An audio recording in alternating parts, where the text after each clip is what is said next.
Good evening, everyone. Welcome to Carry the G. I'm Aaron Nagler, your co-host for the evening, co-founder here at CHTV, joined, as always, by Corey Banke, live from Green Bay, Wisconsin, across the street from Lambeau Field. Corey, how are you tonight, buddy? How you doing? I'm doing good, but you know what? Nobody's here to see me, Nagler. They're here to carry that G with the man himself, A.J. That's right. Ladies Dillon. and gentlemen, let's welcome a man who carried the ball 7 times for 22 yards and a touchdown, along with a 13-yard reception and a very important onside kick recovery. Put your hands together, virtually or otherwise, for Mr. A.J. Dillon. There he is. Yeah. Woo! Look at that man right there. That is a look. That is a What's going look. on, everybody? I love it. I love it. You're looking good, man. That's a sweet fit. Is that what the kids say? Is that what I appreciate it. What's the point of having them if you don't show them off? So these NFC North Championship or champions hats are pretty nice. How was the vibe in the locker room? We saw a little glimpse from Jair's Insta. What was it? Was it pandemonium? Was it? Yeah, we expected this. What was it? What was the feeling like when you guys got handed your hats and T-shirts on Sunday? The vibe was great. That's the first goal to win the North is always the first goal of the year. And then obviously what comes next is, we're looking to finish out the season the way we want to and, propel ourselves in the playoffs and handle business. But, the first goal is always win the North, own the North. And that's not an easy task to do. So we definitely took a second to, celebrate, have a great time. And, now we're back to business tomorrow. Talking about business, you put the business on a few Ravens yesterday.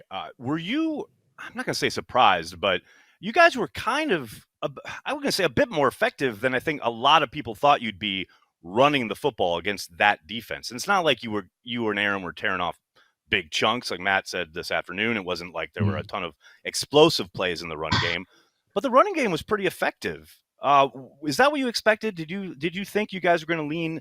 I mean, you didn't run the ball a ton, but you did run the ball effectively. Was that a surprise to you? Is that what you expected going in?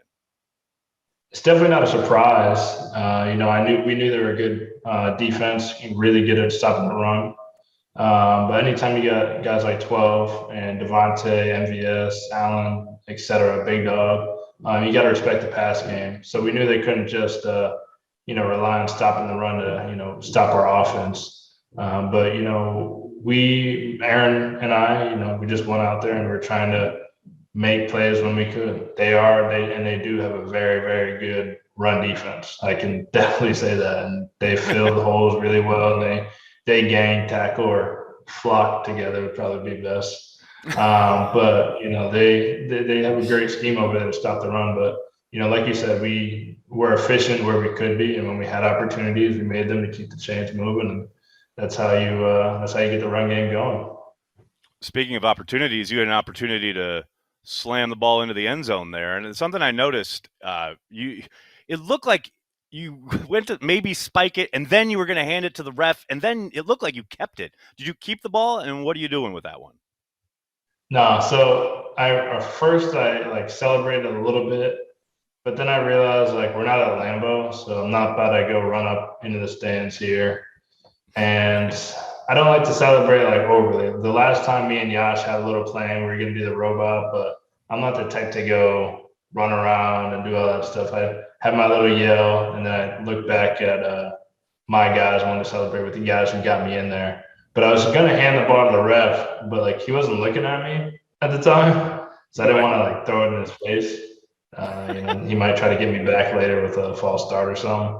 But but no, it was good, and I didn't keep the ball though. I'm keeping touchdown number 10, and then from there, I guess meaningful ones. I kept my first reception and my first touchdown from this year, and then obviously the first one last year. But number 10, I'll keep that one. Yeah, makes sense. Makes a lot of sense. Nice. Something I noticed earlier leading up to the Ravens game. Obviously, we get to chat with you every week, and it's a ball, and we really enjoy it. But you also have some opportunities to do some national shows, and I saw you on the old Colin Cowherd program. I just want to say, if we throw up this graphic of you on, there's two things jumped out at me here. Number one, aren't you happy that you get to come here and you get asked about yourself and your game rather than your quarterback? I mean, every time you guys, anybody other than the QB gets asked on these national programs, you guys have to talk about the quarterback. And secondly, look at you all in your Packers gear and looking fine and fit and perfect underneath the G's and everything. Do you enjoy that process? Do you like going on these national programs and talking to, quote unquote, the big names in the industry? Yeah, I love to talk. I love to communicate, share my story. I'm really blessed to, be on a team that I love and play with guys that I have no problem talking about and talking up. But I do love that. I'm a very big brand, for the brand guy. And anytime I can get out there and kind of share my story, kind of talk about the things that I like to do, they even squeeze in some Door County, I think, on that. So it's just kind of like a mutual cycle of, obviously talking to people about the things they want to, but also, telling the world and a broader audience more about me. So, but it is really fun. I do like to talk, and it was a good time. I love it. Speaking of a broader audience, let's bring in a broader set of voices. Yeah, let's do it. Ask you some questions, because goodness knows everyone's tired of listening to me. Oh, yeah. Look at that Bringing in panel. an esteemed panel. We got Jen Mackie. We got Matt Mamba. We got Dusty Evely. Look at this fine group right here. I mean, these folks are going to ask some phenomenal questions. Let's start with Jen. Jen, what do you got for AJ? Yeah, well, thanks again for having me back. Good to talk to you again, AJ. I know I still haven't got the jersey, but after I know I was like, do I really want to come back without the jersey? I don't know. I was a little nervous, but after Christmas, I'll treat myself. But no, last time we talked, you weren't a Packers owner. You didn't have the key to Door County. So a lot of good things have been happening for you this year. Yeah. And now division champs once again. So a lot has really been working out for you. So I just kind of want to ask, there's a lot going on in front of you. I think, we're now through week 15 and I'm not good at math, but I don't know how many different combinations of offensive line you could have, but there's been a lot in front of you. So I just want to know if, when somebody else new is plugged in or anything like that, if that really has any impact on you or the run game in general, or if you just kind of keep doing you. I'd say, we as a team have done a really good job at, having guys step up when called upon, including myself, even for the one game I had to start against the Vikings when Jonesy was down. But, guys all across the board, whether they're coming up from, you look at Patrick Taylor coming up from P Squad, he was the RB2 in the Viking team, got a bunch of carries, got some time out there. Kurt being active a couple of weeks ago, obviously the offensive line. So, we've done a really good job at, I think, preparing everybody or trying the best to prepare like you're going to be the guy right now. And I know it's cliche. Everybody says you never know when your moment is, but you really never do. And if there's any testament to that, you can just look at the way that our season has gone. And, Jordan starting against Kansas City. You can go every single game. There's somebody who has to make a play, step up. And, to the second part of your question, for me, I prepare the same way, whether who we're playing. Obviously, there's a game plan, but, mentally and, how I'm going to approach the game the same way. I trust those guys in front of me. I see them every day. I talk to them every day. And, I trust them to do their job and they trust me. And shoot, if somebody makes a mistake, we all make plenty of them. So pick each other back up, keep it moving. Yeah, and obviously they've been doing just fine in front of you, that offensive line, all the different pieces you've had, they're still standing strong, which is awesome. So you kind of touched on, being able to step up, which kind of puts me into my second question. Obviously, you were out there, Nagler mentioned, on the special teams play where you recovered the onside kick, which thank you for doing that. I think I speak for all Packer Nation when I say thank you. But just kind of how important is it to you to, that's not your main role on this team, but being able to be reliable when called upon, and how important that is for you, for the team to be able to be plugged into those roles when needed. Hey, the first thing I ever heard, even when I started talking about going to the NFL, when I got to the NFL, the more you can do. The more you can do, make sure they can't get rid of you.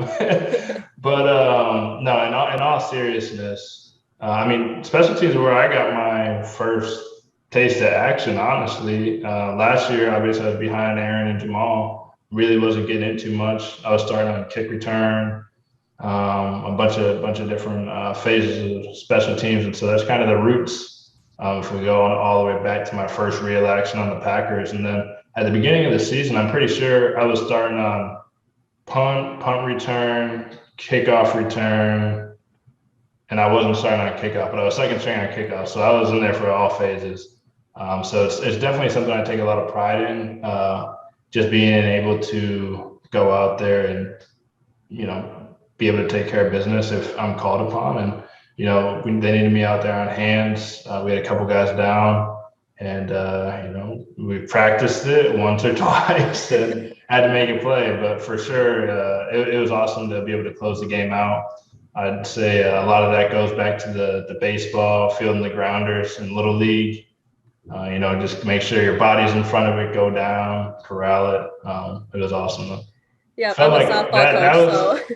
That honestly might be up there, even though like I've scored some touchdowns, had some great games. Like that one right there was kind of like movie-like for me. That's the ball you should keep. Yeah, that was. If you see me after, I didn't even know what to do. Like I probably should have like celebrated. Like, oh, that's the game.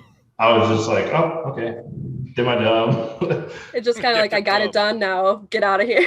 Yeah. So all right, I'm done with Baltimore.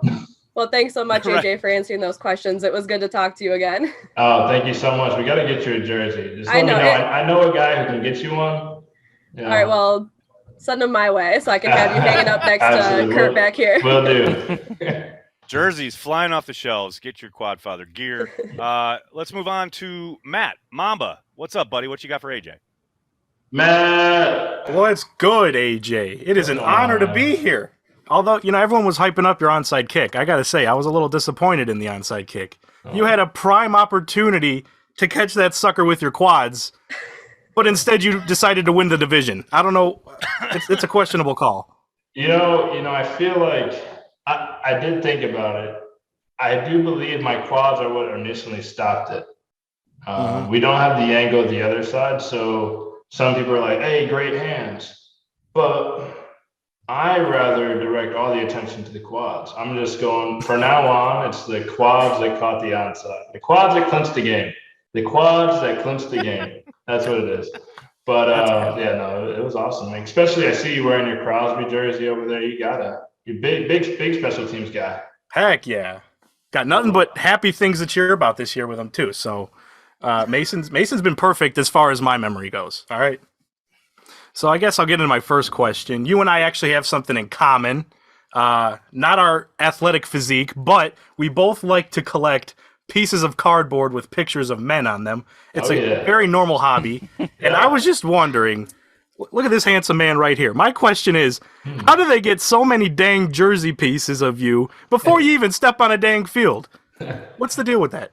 Yeah, well, so they send them to your house.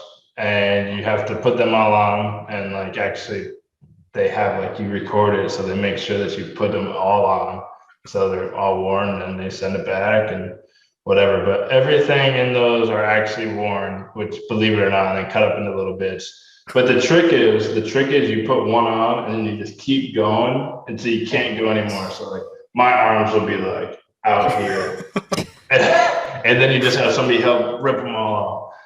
But yeah, awesome. Speaking of cardboard with men on them, I got this is one of my. So obviously I've moved. This is why there's such echoey in here. All I have is my gaming setup and nothing else. But in the background soon, so it'll be nice for CHTV. Nice. You get these cutouts here. Ooh, oh, yeah. That is dope. And so I got like Jones sign it here. That's nice. I signed it up there, and then you see Jordan Love in the background there? Yeah. We got a little Jordan Love signature. That's sweet. That's so Those Those are gonna look nice. And then, so I'm gonna do 3x3. I got the one where it's tight. See Oh here. yeah. Nice. Yes, sir. Yes, sir. This one goes to Nice. Rams. Oh, hell sweet. yes. Oh, hell yes. That's great, man. Those are great. It'll look like you're not a hostage in your own room, so it'll be nice. Exactly. I can't be doing the whole Tyler thing with the green screen. Yeah. I love it. Everybody hold on to your horses. You'll know soon. Yeah, wait for that shot. Yeah, wait for that shit. You have no idea, people. What else you got, Matt? Oh, my second question. All right. I'm gonna get a little mean here. You know, I gotta give you a hard critique here. So get your critique hat on. There you go. Okay, Yeah. so Aaron Rodgers averages 4.9 yards per carry compared to your measly 4.5 yards per carry. He also has 2,480 more career rushing yards than you. Since Aaron Rodgers is clearly the superior power running back, Yes. have you approached him, asking him for some tips on how to run the ball? I haven't yet, but you bring up a great point. I will say, I think he's got a little bit of a head start on me. Sure. For sure. But the toe. But the numbers do not lie. The numbers do not lie. If you They look at the numbers, you're not wrong. You're definitely not wrong. You pose a great question. I feel like if I go to 12, I might have to approach him tomorrow and ask him because I think he'd enjoy it. I'll come back next CHTV and make sure you stay tuned because I'll give you what he said. The season depends on it. Just don't tell him. I got a pump fake. You said me wrong. Yeah, you got to do a pump fake. That's exactly it. That's what every you're saying. time I Just run, I pump gotta pump fake. fake. Yep. They'll fall for it too. That's the funny thing. Corey and I You were think I talking can about that watch slide or party not? yesterday. Every single time. Every time. Just down the He's field. like 10 pump yards fake, past the 5 line. yards He still down the does field. it. It totally Doesn't gets matter. 5 more yards. Hey, but it gets people. Yep. Every time. I love it. Dusty Evely, who has graced us with his presence. Film breakdown extraordinaire here at CHTV. Dusty, what do you got for AJ? All right, man. You've been used in a variety of different ways this year. I mean, coming out of college or as a whole, he can't catch the ball, but we know that you can catch. We've seen you do that. And, so all the ways that they use you to attack. My question is, what's your favorite way? Do you prefer kind of the check down in the flat where you got some room in front of you? Do you like some of the deception timing of a screen? Or do you like just fourth and short and just putting your face through a man? Like if you had your choice, what's your favorite? Well, if I had my choice, it'd definitely be running the ball. But in the past game, I like the flat. I like very quickly getting the ball.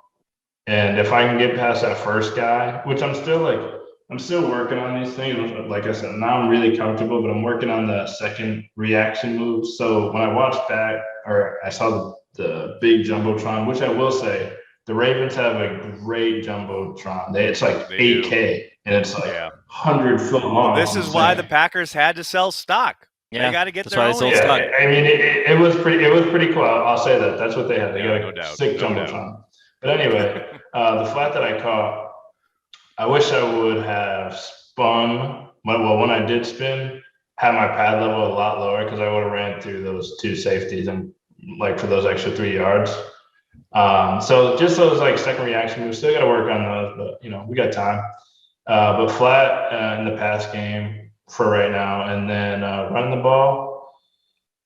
Fourth is cool. I do like those like demoralizing runs. I will say it would be. I do like to maybe get the ball a little earlier than like grind it out fourth quarter. Like if I can get like a steady flow, something like that. But for those fourth and whatever's, or those like third and something when the defense really wants to get off the field, I do kind of like get up and like. It is a nice little feeling. Like, you just kind of shake it off and then obviously goal line. Anytime you can really like just kind of stick it to the defense, that's nice because I can't say anything. And all these everybody talks trash. You can't say anything after you can't stop. You can't stop it. So it's coming. Couldn't stop it. There's no better feeling than that as a running back. That's amazing. And actually kind of going along with that as well. Like when you get, because carries kind of fluctuate per game. We talked about that with the Ravens game, with their rush defense and all of that. You had fewer carries than you had in the past few games. When you get those, you put a little extra. Like I'm doing something with this. I'm running through a man. I'm spinning. Like you put a little extra more oomph if you're not getting as many touches in a game. Yeah, I guess I never really know when or how many carries I'm going to get. Definitely don't. It's just kind of how the game goes. And I really don't mind. Me and Jonesy have done a great job kind of being complimentary towards each other. The previous game, I had 15, he had 5. Last game, he had something, and I had 7. So we have a great time, and there's no like rivalry in there. We both get fired up for each other. So even though he's out there running, I'm out there like hyped up, like I just ran it. Like if I were to go in next, I would have that same juice. So we have a great bond in that way. But I definitely, something I've really focused on, I guess going back all the way to last year, and something I've said a million times before, not having as many opportunities last year, like only having one carry, no carries, or 2 maybe in the game, really taught me to make the most of them, kind of like you're saying. And so one thing I always try to do is like finish forward. So if I'm like getting tackled, if I can, I'll try to like push off my feet to get like an extra yard or 2, or try to drive into somebody for an extra yard, or when I'm going down, hobbling, hit somebody else, whatever, fall forward, because those yards add up. The 1 to 2 extra become 5 and 6 and 7 first down. So, but it's fun, and it's really cool. I always say it, but I'm having so much fun just growing and getting better as the weeks go on, even though like some weeks statistically I might not show it, like mentally and like just the experience, I'm getting so much better and more confident. So it's awesome experience. I love that. I love it. You're having fun. Let me tell you, we're having fun watching you plow through people. There is no better feeling than AJ Dillon getting the ball in a short yardage situation, and to quote the great Marshawn Lynch, running through a motherfucker's face. There is no greater thing on this earth. Speaking of no greater things on this earth and goodwill towards men, it's time, ladies and gentlemen. It is time for AJ's social life.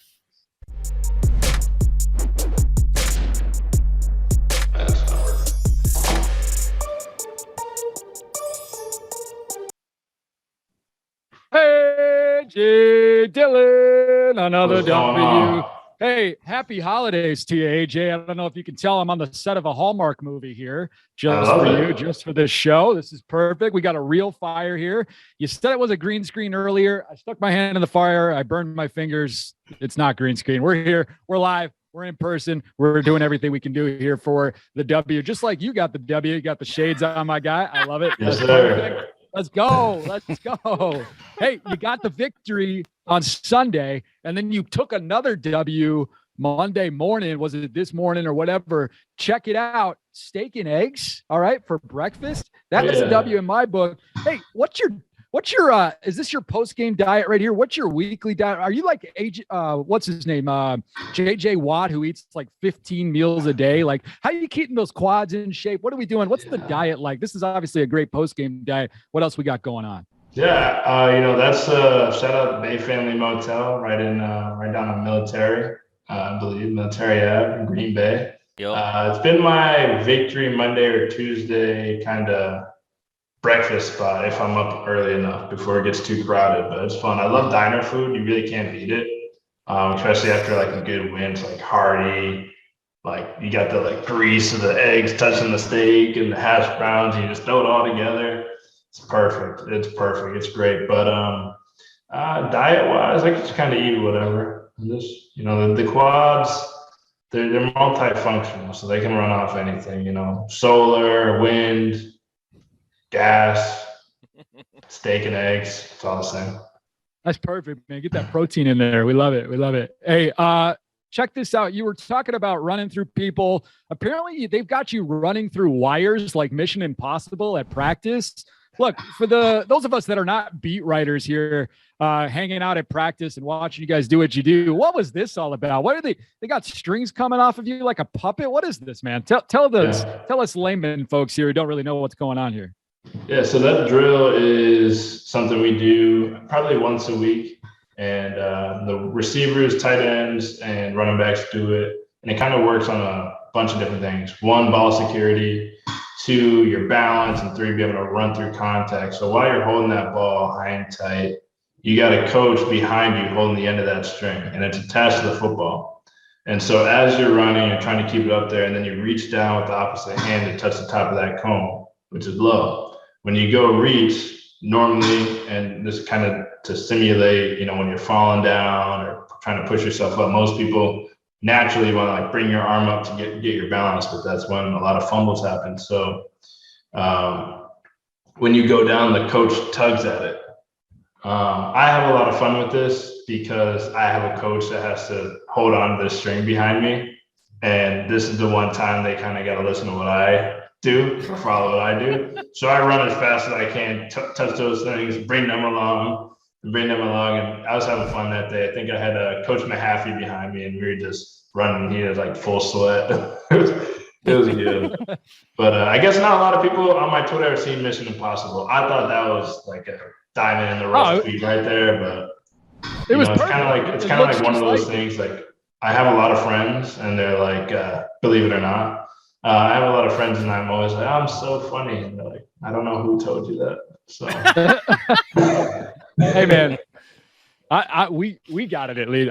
Does that make me old? I don't know. I thought it was great. I thought it was great. Hey, we're gonna get as long as you, Tyler, and the elf on yourself are laughing, I'm good. Yes, sir. Yes, sir. That's it. We're that's all that matters, right? It's the holiday spirit. We get the elf laughing. We got me laughing. Matt brought it up earlier. Fireplace. That's sick. As long as we got the fireplace, we're good to go. Matt brought it up earlier. Are you going to get Rogers to do that drill? That'd be pretty funny to see him out there. That would be great. Hey, it's the holiday spirit. We got the holiday background. We got the elf on the shelf. We got the fire. We talked about it all before. Let's change gears a little bit here. Let's get into some heartfelt stuff that you posted on your socials this week. Take a look at here. Mighty Miles. All right. You talked about our friend Mighty Miles here. Can you give us Miles' story, how this came about? How did you meet Mr. Miles here? And what can we learn about Mr. Mighty Miles here? I met Miles, I want to say, it might have been before the bye week. I think it was before the bye week. It was maybe a month or so ago. And normally we have a lot of fans kind of waiting outside the gates, either pre or post practice. Sometimes then Miles and his mother, I don't want to speak out of turn, but I also believe his father were out there, and they're passing out bracelets to the guys who wanted to stop. And there's a few people who did as well. They're these orange bracelets, and they have Mighty Miles on them. And, he's such a young kid. He had a really infectious smile, and, obviously battling through cancer and just finished up chemo, or is going through chemo. And it was really touching. And, obviously I was headed out to practice at the time, so I took a picture with him, took the bracelet, took a picture with him. And then we were leaving practice last week, and I saw him again. This is from outside the practice facility, so a lot harder to stop. But I was like, I see him, and I'm kind of looking at him, looking at his mom, and like, do I remember you? One of those types of things.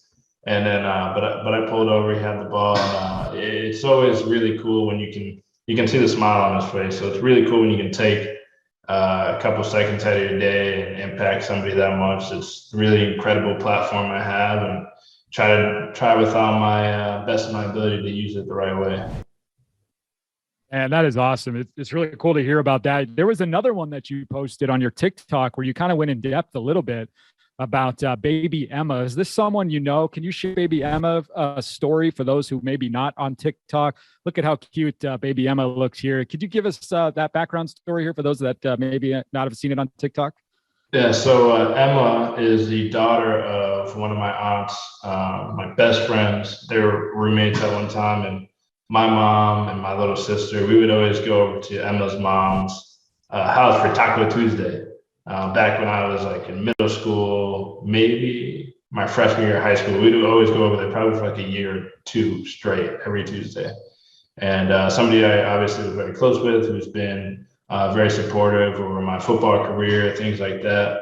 Obviously, Emma is, I believe, 9 or 10 months old now. So she had the baby a year ago, and has neuroblastoma, I believe, is the disease, or the condition rather. But they're fighting for it, and they got a good GoFundMe page that they've been pushing out, and it's been flooded and way higher than the goal they expected. I told them, I was like, hey, raise that goal up. I'm gonna put it out on all my socials. I'm gonna try to get you guys as much as we can to help take care of Emma. And she's been watching all the games, so you see the little Packers AJ Dillon jersey. So it's awesome. And, you know, like I said, using the platform for good, being able to get her story out and her family story out.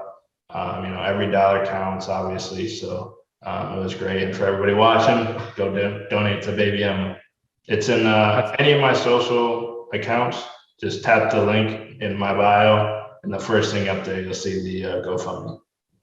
Man, that's perfect. Thank you so much for doing that and using your platform like that, man. It just adds to the lore of what a great guy you are. We appreciate you, AJ. That's awesome, dude. Appreciate you.